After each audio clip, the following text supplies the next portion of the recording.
صحیح حدیث اللہ کی محبوب پیغمبر علیہ الصلوۃ والسلام فرمایا جو بندہ دن میں 100 مرتبہ سبحان اللہ و بحمدہ، 2 کلمے چھوٹے سے، فرمایا جو بندہ دن میں 100 مرتبہ یہ سبحان اللہ و بحمدہ پڑھتا ہے، فرمایا من قال سبحان اللہ و بحمدہ فی یوم المئۃ مرۃ، فرمایا دن میں 100 مرتبہ پڑھتا ہے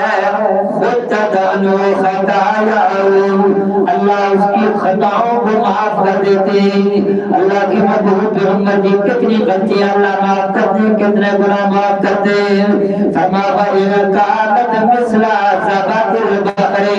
فرمایا جتنی سمندر کے پانی کے اوپر جاگ ہوتی ہے، اگر اس سمندر کی جاگ کے برابر بھی گناہ ہوں گے اللہ ان 2 کلموں کے پڑھنے کی وجہ سے اللہ انہیں مٹا دیں گے۔ تو چھوٹے سے کلمے سبحان اللہ و بحمدہ، یہ 2